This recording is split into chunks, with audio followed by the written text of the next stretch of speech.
1, 2, 3, 4.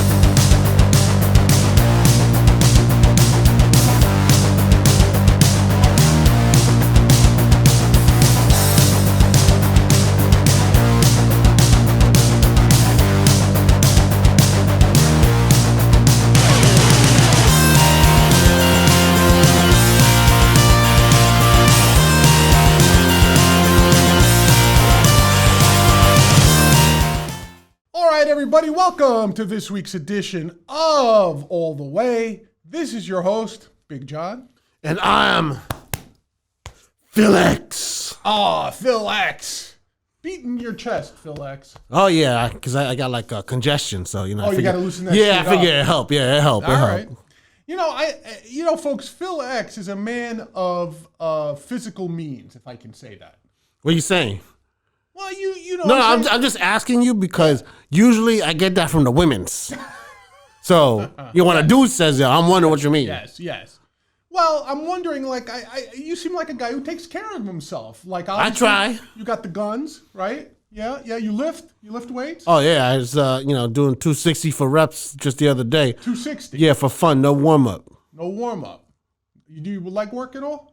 Of course, man. Ain't no chicken legs on here. Absolutely. No chance. I like Phil X. He's committed to working out, Phil. Oh, yeah. I have to. I never work out. Oh, yeah. No, we can tell. Don't worry about it. Oh, all right. Good. Yeah, I can't do it because I want to keep the sexual musk at bay. The sex. You know what I mean? I can't have right. Oh, so you're basically saying you don't get it. No, I'm just saying I can't have that in the atmosphere. In today's Me Too culture, I can't have that. I can't have that. I don't know how you're doing it, Phil. Yeah. Probably because, like, do you work out with the mask? Of course. Look, I wear this mask all the time. I can't go out there 24/7. 24/7 because if I go out there, people will recognize me if I don't wear the mask. Absolutely. But if you only wear the mask on camera, wouldn't they recognize the mask? Oh shit! All right, ponder that, Phil.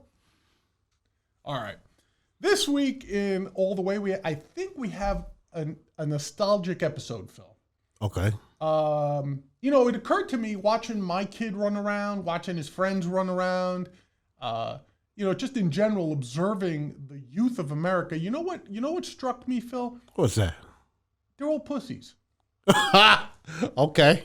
And the reason I say that is, what I mean by pussies is they don't seem to have a sense of it being acceptable to suffer in life. You know what I mean? Like any sort of obstacle, any sort of hardship becomes like this dramatic, drawn out experience. You know, it's got to be, oh my God, the buses aren't running on time, or my car is broke down. I may have to walk 10 blocks to get somewhere, or I may have to shovel the snow outside. Jesus Christ, it snowed. I'm supposed to shovel. What the fuck? Right. What are we living in? Like the caveman day? They're soft. They're all soft. No, we got to go back to the caveman days. Yeah, we have to go back to the caveman days. That's what I'm saying to you, Phil. Yeah. And by caveman days, I mean like the 70s. Oh, okay. When it was still technology, Phil. But what I'm trying to get at, what I think the main problem is? Everything, and I blame soccer for this. Soccer. How the fuck soccer is played? Soccer's a meaningless fucking sport. People run around, kids run around, they just chase a fucking ball. When they get to it, they don't pick it up, they just kick it a little bit further down the road. It is just like symbolic of everything that's driven our kids to become soft. You know what I mean? Listen, anything where girls and boys can play competitively on the same field, shit. It's not a fucking sport. Shit. Let's be honest, okay? Listen, when we were kids, me and you, Phil, we're almost the same age. You and me, we played games in the streets of New York City. NYC, baby. Oh, hell yeah. And if a car was coming by, that's the car's problem. You better wait. That's right. Like, there was no, see, kids now, Phil, I don't see kids playing in the streets of Manhattan anymore, or in the Bronx, or in Queens, Brooklyn.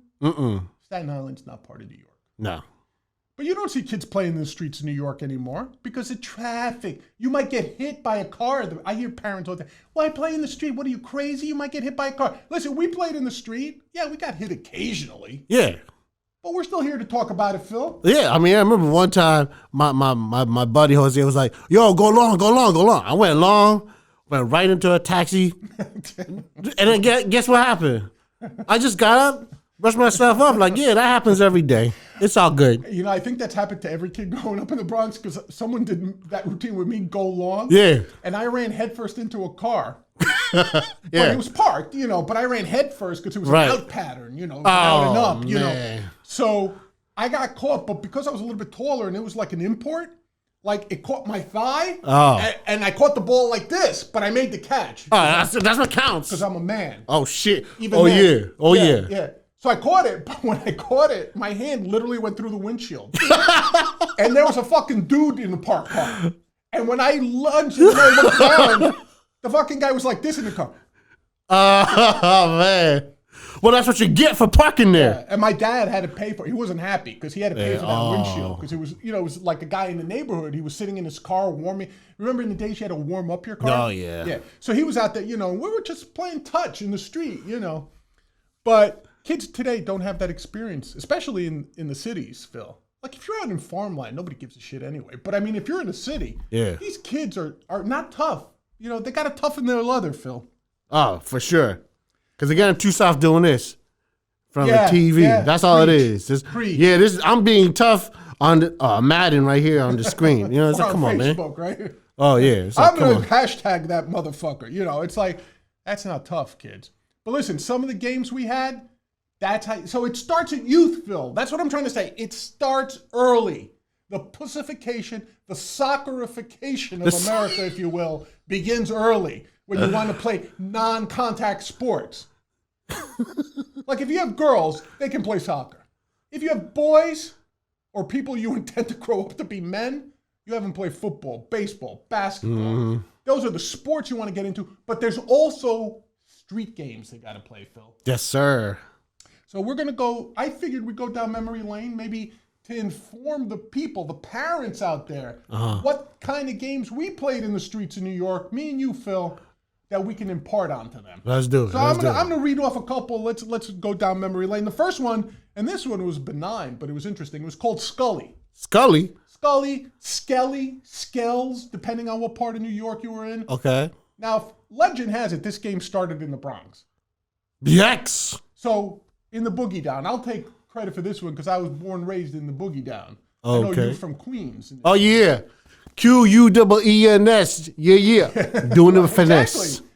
But in the Bronx, we had something called Skelly, Scully. I know that. So, Phil, I sent you a picture. Put that up on the screen behind me so people get an idea of what a Scully board looks like. And you know, you took some chalk.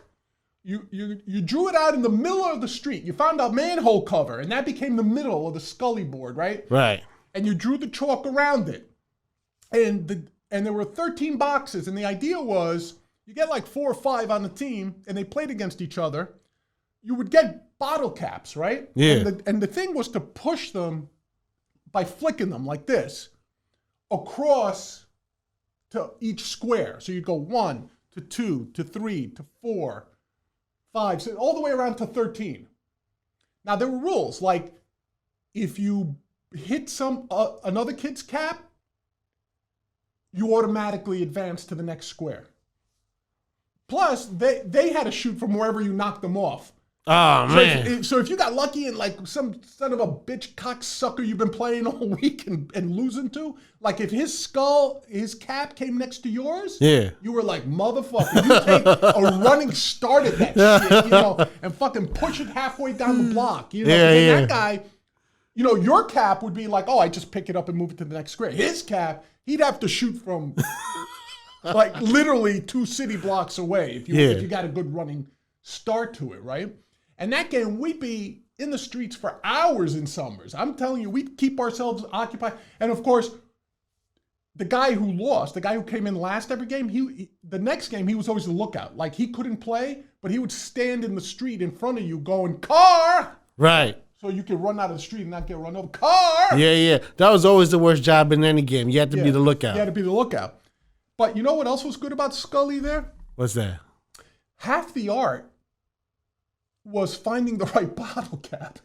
Oh, that's true. And then you had guys being like fucking alchemists trying to figure out guys worked on their bottle caps like the way you see like hockey players work on their sticks, like when you see a hockey player waxing the stick, then taping it up, then bending it the right way, or a guy breaking in his glove in baseball, right? Oh, yeah. That's the way you worked your cap. Like, I mean, I remember back then you didn't have Snapple, so you didn't have the wide cap. See, you wanted the biggest cap you could find because it was heavier and, it was bigger. So if you touched the line, you didn't have to, Most kids ended up using the old school, like Coke caps, the ones that you had with the can opener, the bottle opener, not the screw-on, screw-off, because that was pussy. We didn't have that in the 70s. So you'd get a Coke cap, or maybe if you were lucky, you'd get a beer bottle cap, which was a little bit bigger in the day. Right. But then somebody said, physics. Some people got smart and said, you know what we're going to do? We're going to melt some Crayola in the middle of that shit. You had kids being like amateur chemists, Right. And then you had these urban legends like, green crayon melts better than the red crayon. It was the same fucking Crayola. Right. And you'd have kids in their kitchens like putting these caps on their gas ranges and putting in just the right amount. And you'd see them cut. And the next thing and that was your pride, man. You'd show up with your Scully cap and people would be like, ooh. Feel that it's heavy. Oh, yeah. And then somebody decided it would be psychedelic if you mixed two colors in the cap. So right. And everybody knew it was yours because it was red, green, and white or something. Right. And that's when it started getting a little gay. Yes, it got a little gay, but not a lot. No, not a lot. I got to tell you though, and then people were like, because to get that nice slide, right? Yeah. That's why you played in the street, by the way, instead of the sidewalk. The sidewalk was too bumpy for that shit. Right. Like you couldn't get a good slide. If you played on tar. Yeah. Black tar, which is what New York City streets, there's no cobblestone in New York for the most part. It's all tar. That shit was smooth. It was like playing on ice, Oh, yeah. So what else did you do? You put the crayon to melt it in there? Some guys then took to sanding the bottom of the cap. I was going to say, my friend did that with the beer bottles back in the day. Had the ridges. Yes. So they would just like sand it down going on the sidewalk. Yeah. And then someone I knew, he actually drew a dick on his. And we were like, yo, man, why you drawing a dick, man? That shit is gay, man. You gay. I said, nah, because I'm going to fuck you. I'll fuck with your bottle cap. Oh, yeah. But there were guys getting into fist fights over their Scully caps. I mean, I remember full-out brawls. I remember one time the legality of my Scully cap came into question. In the Bronx, man, on Heath Avenue, Kingsbridge. Right. And I'll tell you, it almost came to blows because somehow I got lucky. My parents used to shop like once every month. They'd make a pilgrimage into Astoria, Queens from the Bronx. And they'd go to all the Greek stores, the Greek grocery stores, because that's where they were. So it was like an hour trip, So they'd go once a month and get all the Greek staples my mom needed. So one day my father comes home with a jar of Greek olives, right? That shit had a cap like this wide on it. Oh, shit.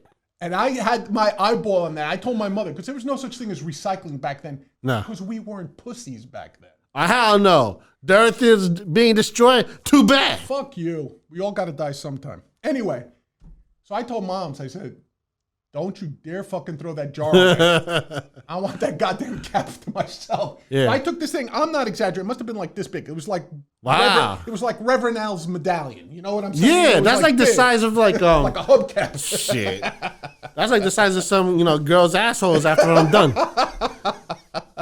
So I took that shit. I think I melted like 5 Crayolas into that shit. Damn. It must have weighed close to a pound. It was like a deadly kung fu weapon. Like I wouldn't be surprised if like Bruce Lee would have been tossing that shit around at people's foreheads. But anyway, so I show up one day. Here comes Sean. And I was like 50-50 at Scully, right? If I played against the older kids, I always lost. If I played kids my age, I typically would win more often than not. So one day I show up to play with the older kids, the teenagers, and I was like, yo, here's my Scully cap. And that thing, like 2 or 3 of them were like, yo, cool, where'd you get that from? Yeah. Right? And I like, that's like a trade secret. That's like a nuclear secret, yo. You ain't giving up where you got that. Oh, fuck that. And I had scraped off the name, the branding on the... oh, yeah. I just sanded that shit right off. Like rappers when they used to peel the labels off their groove. All right. You were like, my precious. My precious. And like 3 of the kids said like, no, yo, man, that's illegal. And I'm like, what the fuck is illegal in a street game? You know? Yo, it almost came to blows. Wow. It almost came to blows. And because I was smaller than my bagging out my little Pepsi cap. But yeah, Scully, Phil. You ever play Scully? Yeah.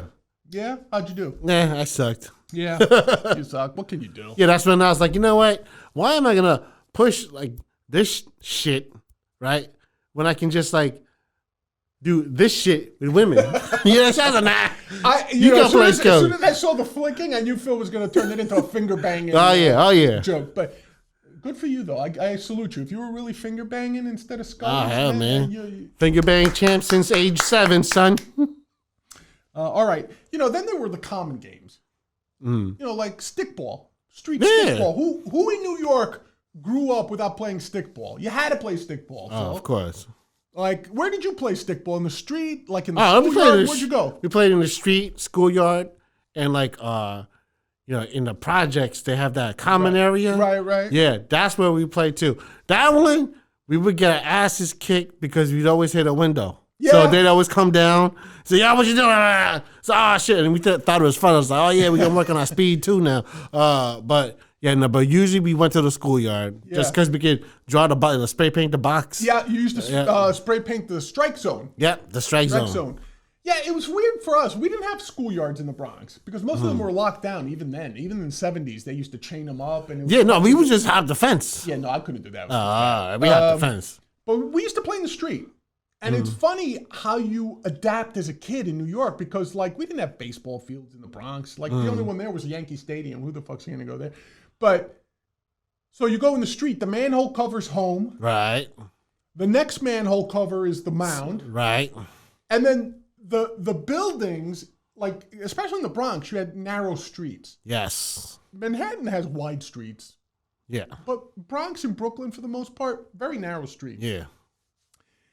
So you have like row housing on either side of the street, right? Right. So, you know, for those that don't know, row housing is connected homes. Yes. Each one is its own home, but they share common walls with their neighbors. Right. There's no such thing as front yards. No. It was stoops. No front yards, no backyards. It was just a building. It just went up. That's it. Well, in the Bronx, those were your foul lines, were the buildings. Yep. You know? So if the ball hit the building, it was a foul ball. Yeah. But you had to hit it. So when you swung, you not only had to make contact with a Spalding traveling like at major league speeds with a broomstick handle. You couldn't use a bat. You had to use a broomstick handle, yo. Yep. With the tape wrapped around it to get that nice little... Right. You had some good grip on there.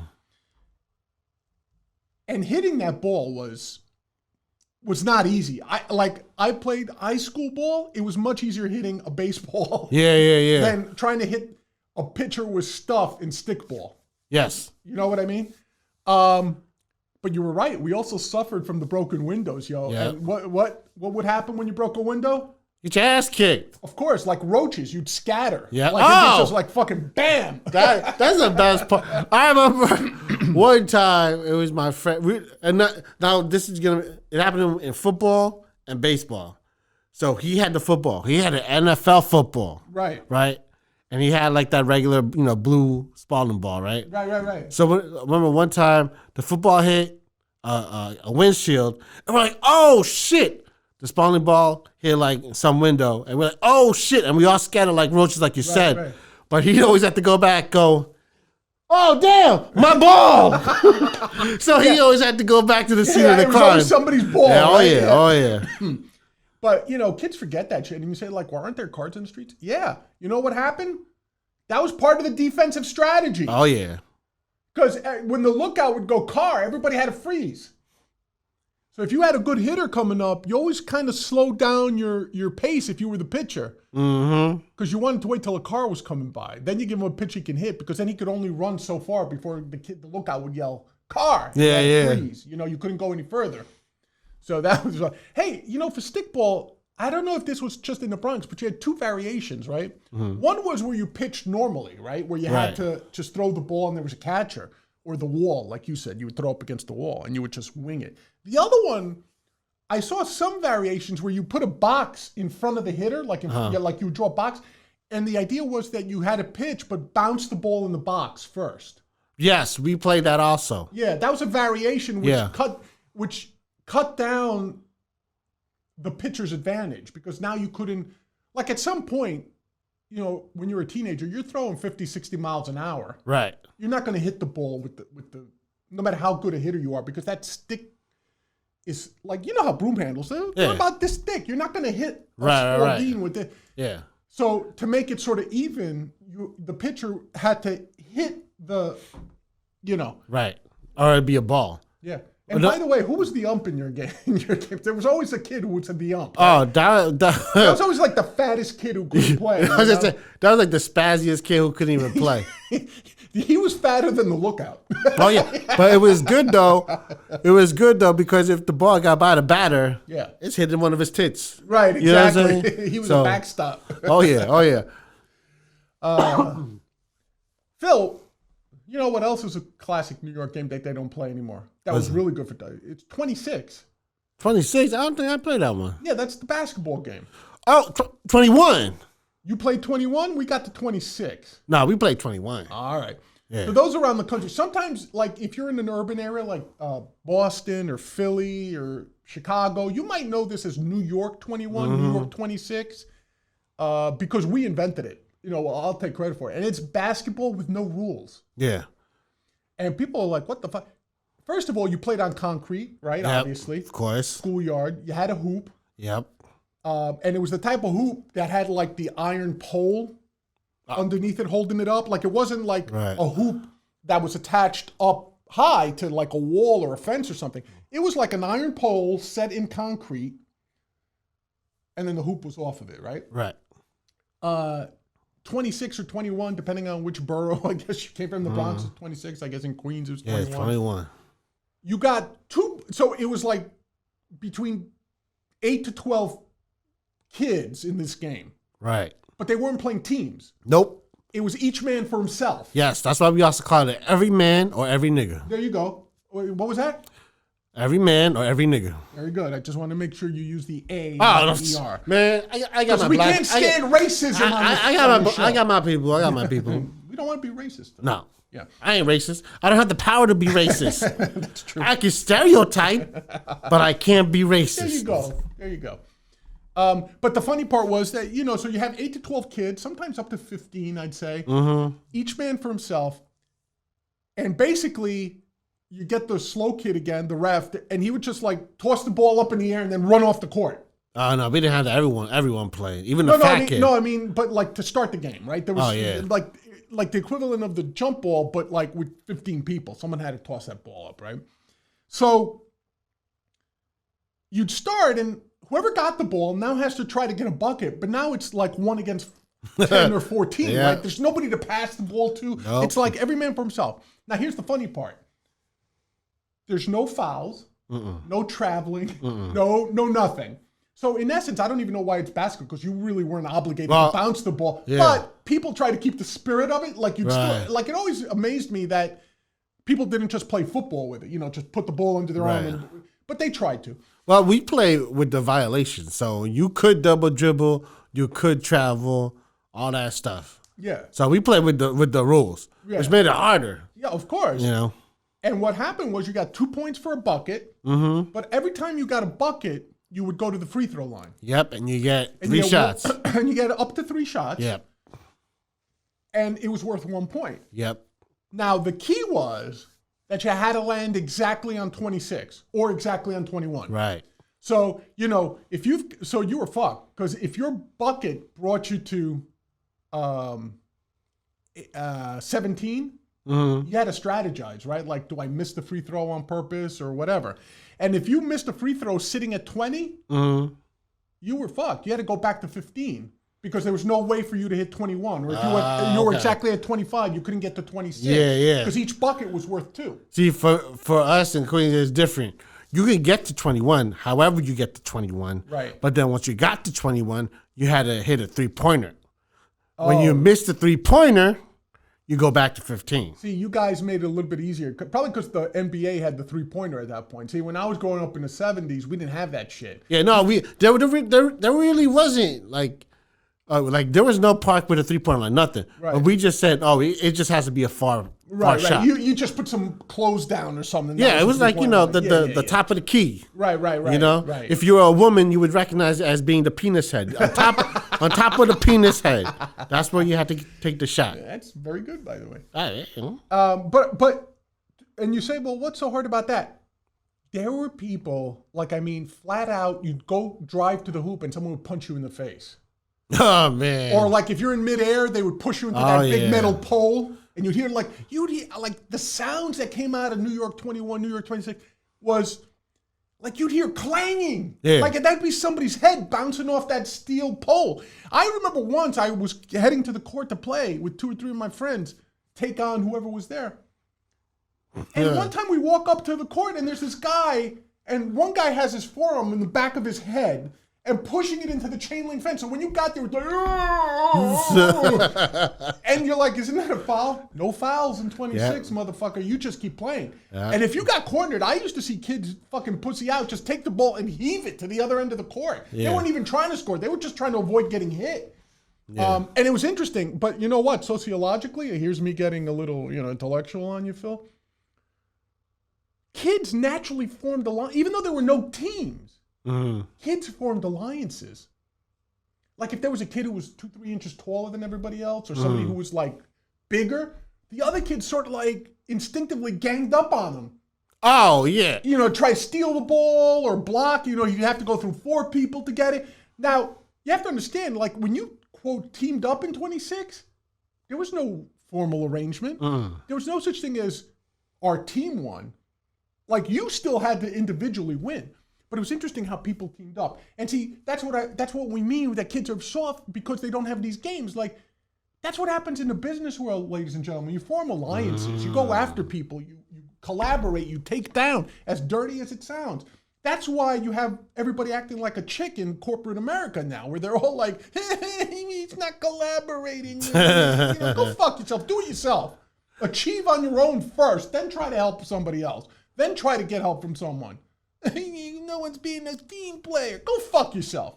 You think Michael Jordan was a team player?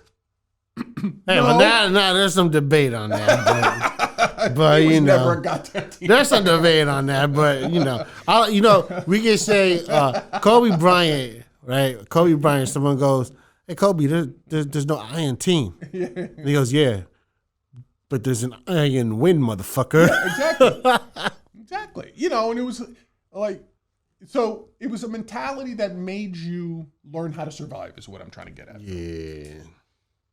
You were good at, I can see you being good at 21. I killed it, man, because I was always a big dude. You're a big dude. And then I had a nice J. Yeah, you love your hoops? Oh, I love hoops. Oh, yeah.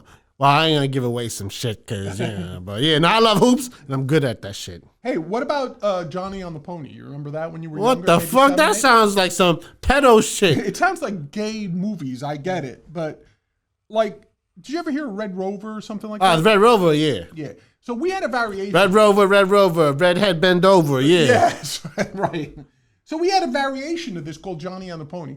And basically, the first kid would go and, like, maybe grab a light pole or something, a telephone pole, right?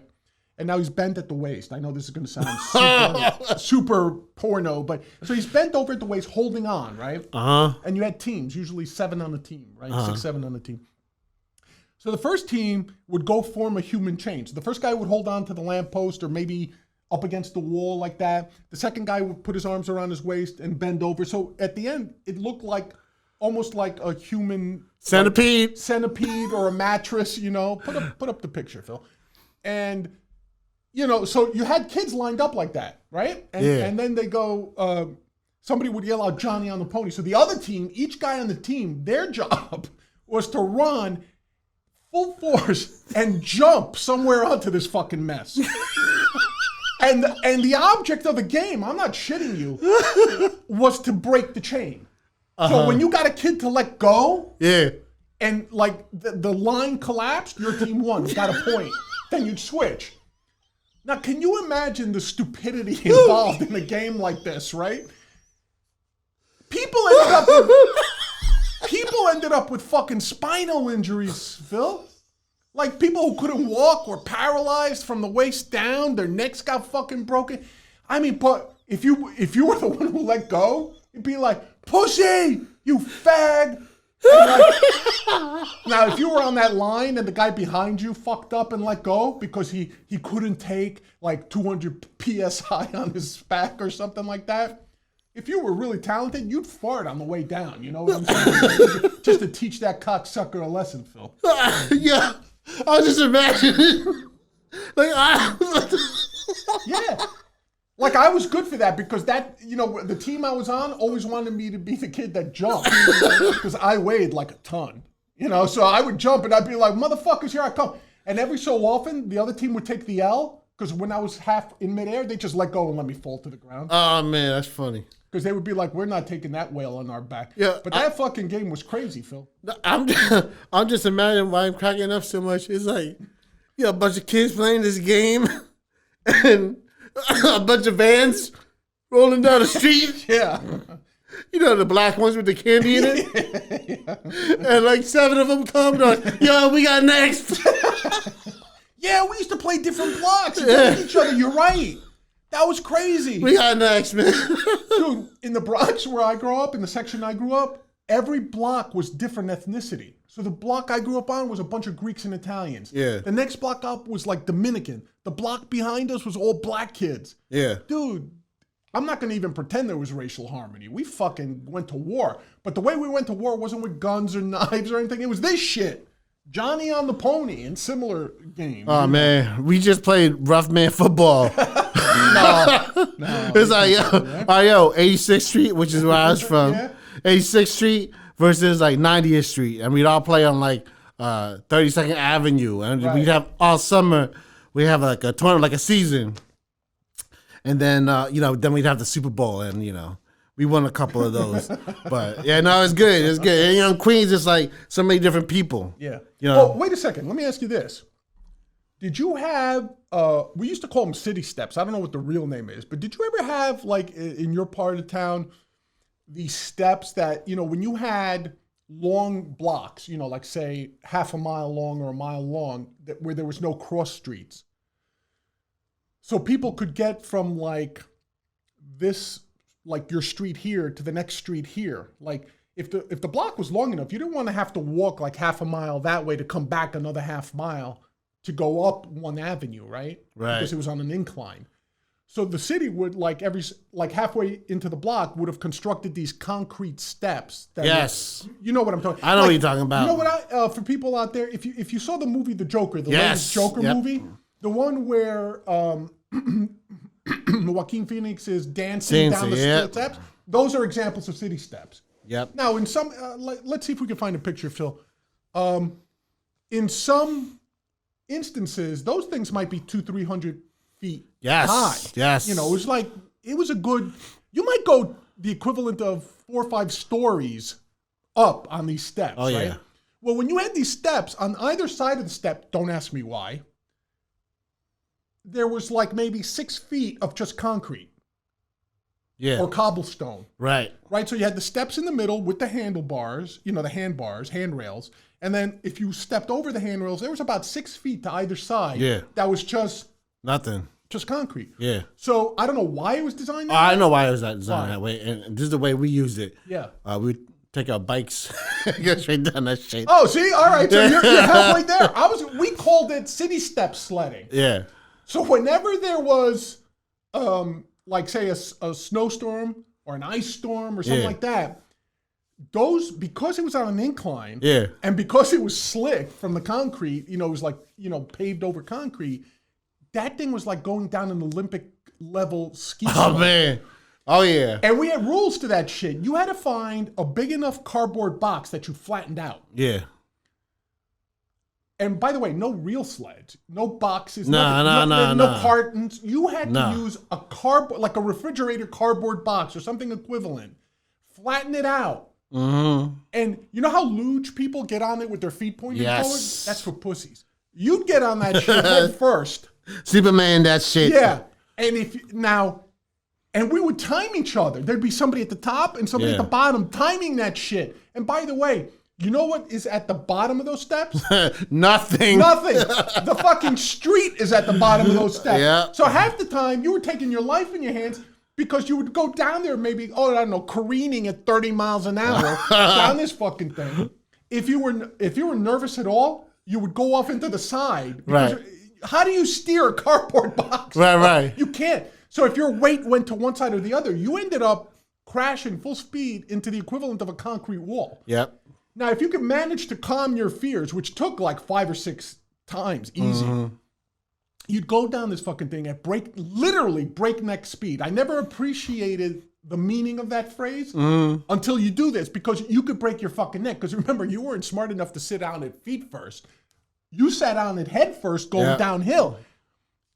Oh, man, Phil, I can't tell you how many times I fucking chipped elbows, scraped my... Because then, how do you slow down? That's the other thing. Right. When you hit the street, it's like a drag race. You know how they have the parachutes? Yeah. Well, we didn't have parachutes. And you had to stop before you hit the street, because you never knew when a goddamn car was coming, or when old people would be walking on the side. So you had to, you hit the bottom of the slope. If you made it alive through that, then you had to go from 30 to 0 super fast. So how do you do that? You don't have like a brake handle or anything. Literally, you would put your forearms down.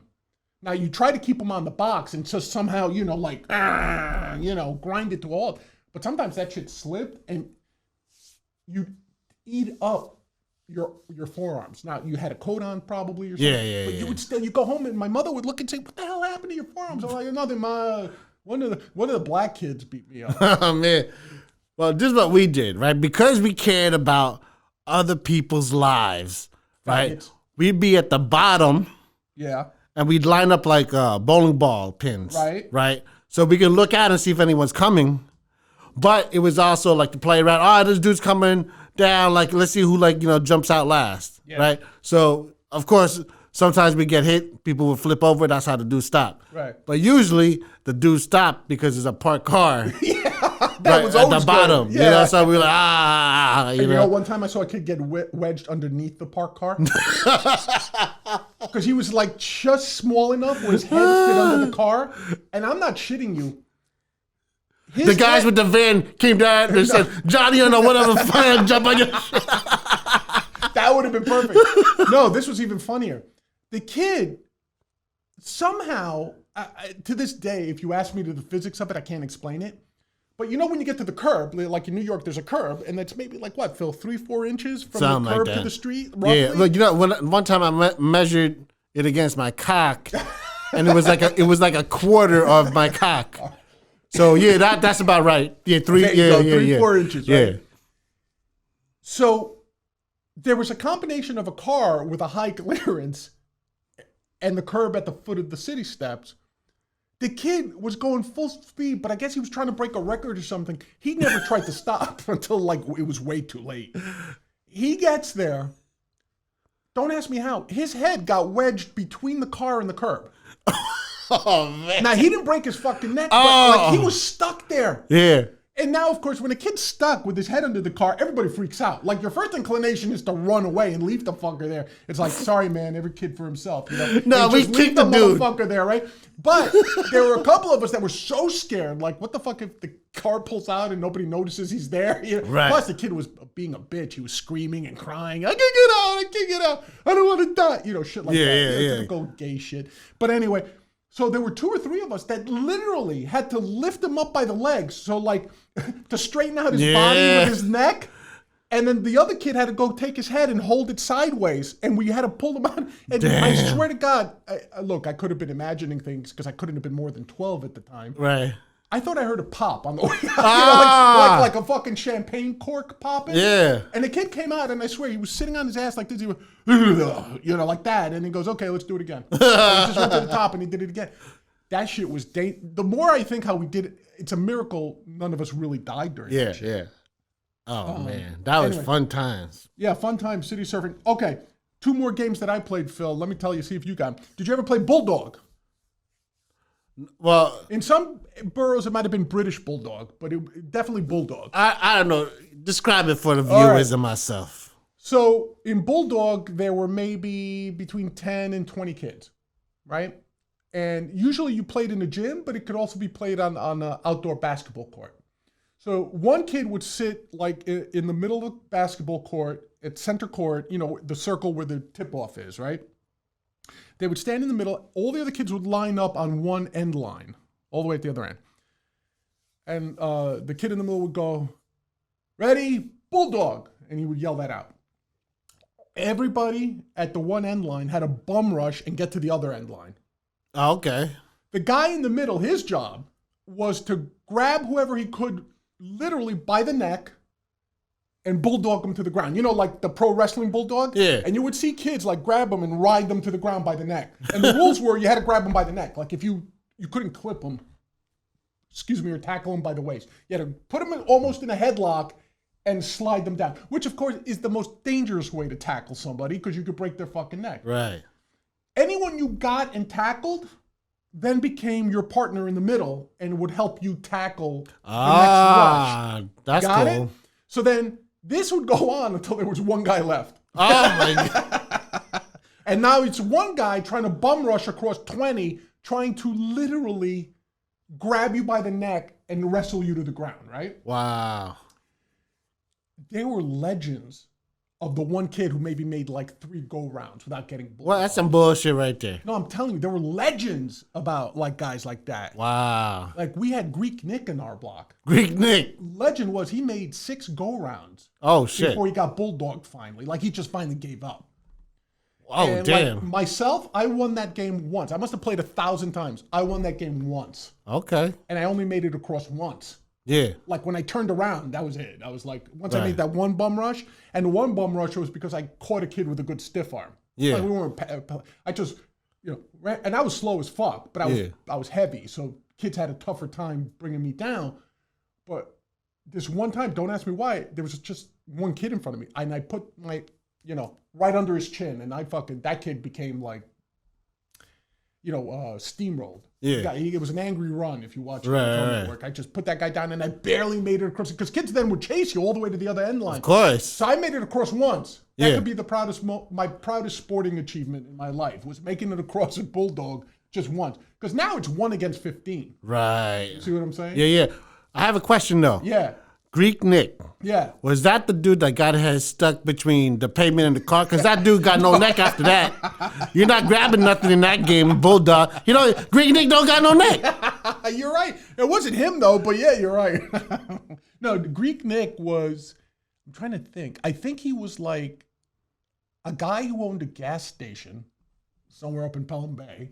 Wait, you play with an adult? No, he ended up that I way. know. I was just I'm playing with talking your about small like balls. this was legend. Like by the time I was playing Bulldog, Greek Nick had retired. Oh, It was just okay. like he was I in the got you. He was in the Bulldog Hall of Fame, I guess. It was like everyone would talk about, remember that one time Greek Nick? And there would be like the 20-year-olds who would sit on the stoops and watch like the teens play. Yeah. And they'd be like, fuck you guys aren't as tough as Greek Nick. Like there was a legend around Greek Nick, Yeah. Like even some of the black kids were like, yo, you hear about Greek Nick? And it was like, what? I was like, shit. You would think one of the black guys might have the record, but it was Greek Nick somehow. But anyway, but that was a great game, Phil. I love playing Bulldog. It sounds like fun. I would have definitely played that game. Oh, you built for it. Oh, yeah. Because I got no neck. Look, I'm all traps. Their hands would slip off your mask. You got everything going for you. All right, and possibly now, the greatest New York City street game ever invented. Uh-huh. You know what it was? What? Ping! What the fuck was that? You okay? I need to call a doctor? Ping! I gotta call a doctor, man. Hey, look, do you need to do signals? Yeah. Ping, P-I-N-G. That was the name of the game, Ping. Now, in subsequent years, I should say, excuse me, I've never heard of another area of New York City other than my particular couple of neighborhoods in the Bronx that played Ping. So maybe this was localized, but Ping was this game where, first of all, you had to have an enclosed area to play Ping. Mm-hmm. So in the Bronx, that typically meant one of 2 things. It was either like a church basement, a school gymnasium, you had to be indoors. You couldn't really do it outdoors. Or like a couple of times we played in New York City, like some buildings, when you go to the roof, they have like the cage over the roof. Oh yeah, yeah. You know, so it would be an enclosed roof with the cage, right. but they had padding on the rooftop because it was obviously meant to be a playground for city kids, you know, like Manhattan kids or Bronx kids. So every so often you'd run into like a caged roof that you had access to. And here's what ping involved. You'd have at least, I'd say, between 15 and 25 guys. Okay. So girls couldn't play this? No, this was a very sexist game. Only guys could play. And you had to show up with a Spalding or a Super Pinky. Oh yeah, I remember those. Nobody showed up with a Super Pinky, and you'll see why in a second. So most guys showed up with a Spalding or one of those blue handballs. If you were really vicious, you showed up with a blue handball, and you'll see why. Some kids try to sneak tennis balls into the equation, and those were like reasons for disqualification. You'll see why. The object of ping was everybody would line up around the wall, around the perimeter of the enclosed area. So it was almost like seeing a rectangle, a human rectangle, right? And everybody was maybe an arm's length apart on either side. Yeah. Okay? Then someone would, ready, set, ping. The object of the game was to run around and knock everybody else out of the game. You wanted to be the last one in the game, right? Yeah. Right. How did you knock people out of the game? By taking your Spalding and hurling it as hard as you could into somebody's nuts.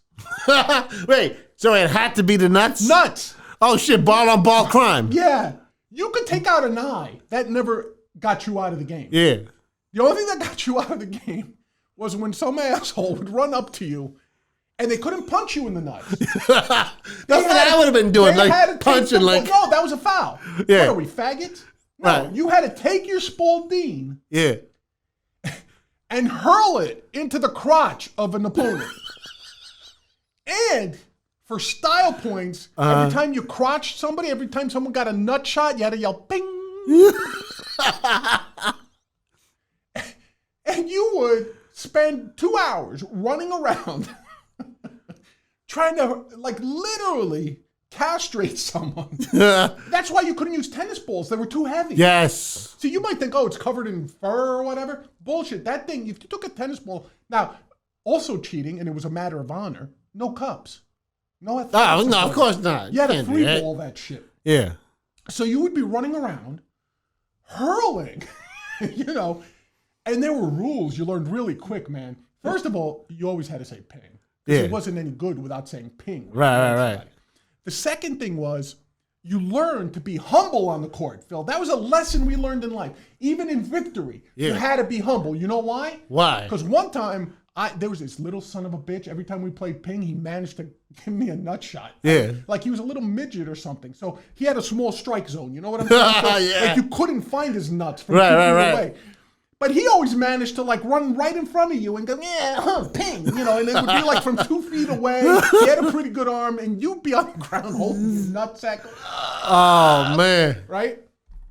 This motherfucker, one time, I caught him out of he had just nailed somebody, right? And I saw him, and he's jumping up and down, you know, like the way midgets say, yay, ping, ping, ping, ping. So while he was doing that, I popped up behind the guy he pinged, who, by the way, was bent over and on his way to the ground, you know. And I just popped up behind him and went, ha ha, and did one of those overhand, like, sliders right down into his nutsack. Yeah. And it was the one that hurt because it didn't hit it head on. It hit his balls on the down, you know what I'm saying? Yeah. That little midget fell the entire 2 feet to the ground. Nice. Know what I'm saying? So he's on the ground, and I go, ping! And I'm jumping up and down like, yeah, motherfucker, finally, ping, ping, ping. And while I'm celebrating, this other motherfucker runs up. It was a Puerto Rican kid. He fucking sidearmed, like Pedro Morales sidearmed, right into my nutsack. It might have been like a 60-mile-an-hour ping. It just went right into my balls.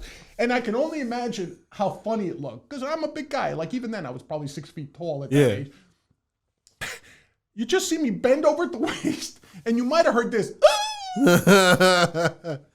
and I just did the slow collapse. Yeah. Now, you always fell on concrete or the padded concrete. Right. And I'm holding on to my nuts. So what was the lesson? You don't celebrate your victory like that. You win and lose like a man, Phil. Holding your nuts and crying. Yeah. No, I hear that. Yo, if I played that game, right? If I played that game, you remember that scene in The Matrix when he was like going like this all the time? Yeah. My whole strategy would be different. I'm like, oh, you coming? You gonna throw that shit? Cock so big, use it like a bat. Bang, you gonna get the fuck out of here. Home run, nigga. Home run. But you know what was part of the strategy, by the way? What is that? People, it sounds stupid, right? Like, oh, how hard can it be to nail someone in the nuts? Well, first of all, figure out how you started, right? Like, remember, I told you you're starting an arm length away from the guys on either side of you.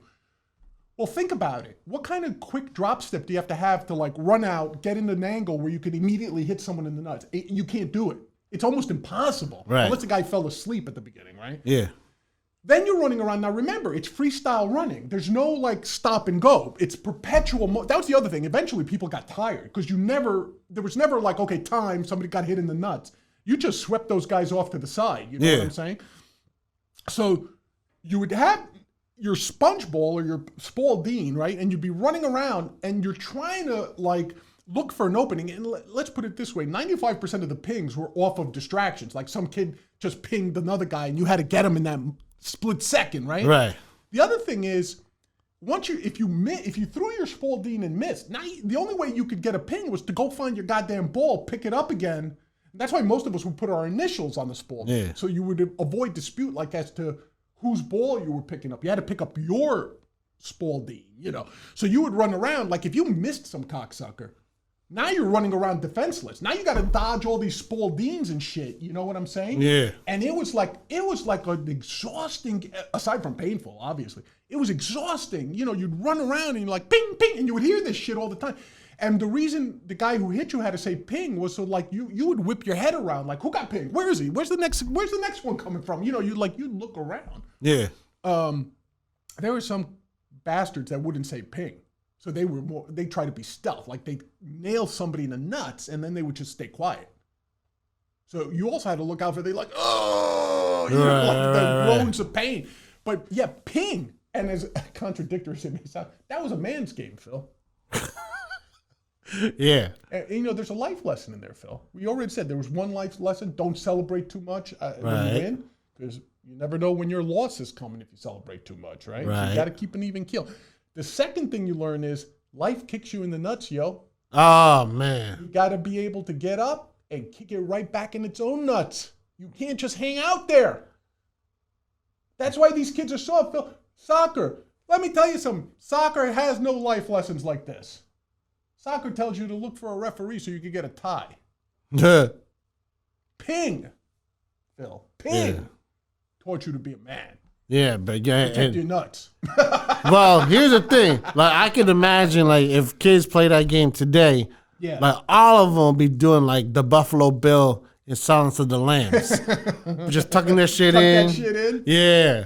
That's what they be doing. It's never your dick that hurts in ping. It's always your balls. Of course. It's not your cock. It's your balls that hurt. That's right. I'm lucky because my cock covers both my balls. You know, one time there was a kid who was rumored to be using a doctored handball. What? Yeah, there was this one guy. I think he was Chinese. I'm not 100% sure. The goddamn Chinese. He's fucking Trump was right, yo. Yeah, Kung Flu. There was this one. I say Chinese, but I guess I mean Asian. He might have been Japanese or Korean. I'm not 100% sure. So I'll say Asian. That's more appropriate. One day he shows up and everybody, he was like a medium-sized kid, you know, but every kid he was pinging, like they were crying tears, you know, like, oh, fuck, you know. Now, for all joking aside, the reason you pick a pinky or a spalding typically were those things hurt, but they weren't deadly. Right. They had compression to them, especially the pinky. For those that don't know, sometimes a pinky was referred to as a sponge ball. Yeah. So they were softer, a little heavier, but softer. Yeah. Some kid found one of those blue handball types that were harder to begin with. But I guess they were from China or something. They were denser. So if you cut them open, they were like this thick. Oh, yeah, I've seen those. You know which ones I'm talking about. I know what you're talking about. Maybe they're made for paddleball more. I'm not sure. Has to be. And he started using that without telling him. But when you looked at it, it was like a blue handball. Yeah. Dude, that little cocksucker was pinging people left and right who were crippled. Yeah. Like 2 weeks afterwards. Like, I mean, they may have had to go get their balls drained for wow. And then I think that kid paid for it, though. Like, some of the other kids were like, yo, man, you disrespecting pinging by bringing in a fucking illegal ball. They may have beaten the shit. I didn't partake in it. I don't know. But the rumor was they beat the living shit out of him. Because he wasn't from another neighborhood. He wasn't from our area. Gotcha. You know? So he was like, yeah, I got you. Pearl Harbor, motherfuckers. That's what you get for tariffs, nigga. Yeah. Anyway, Phil, games we played as kids. Yes. What do you think? I wish I was young again and played that shit. Are you going to teach your kid how to play these street games? Nah, man, he's too busy like this, man. Too busy like this. Yeah, my kid's the same way. Like, hey, man, you want to go play ping? Nah, I got YouTube to watch. Yeah, right. I hate to admit it, my own kid's turning into a pussy. All of them, man. I hear you. All of them. All of them, man. All of them. All right. This has been Big John on All the Way, advising you to get your kids out in the street so they don't grow up to be pussies. Yes, sir. Until next time, this has been Big John. And I'm Felix. Peace, y'all. Yo, we should play this other game called Hide the Salami. You ever do that? Hey, everybody. Thanks for watching the latest episode of All the Way. Want you to come back and check out some more, so just click up in this corner for more videos. Also down there for some extra videos. And if you're really generous, subscribe to the channel. Click down there. Remember to go all the way.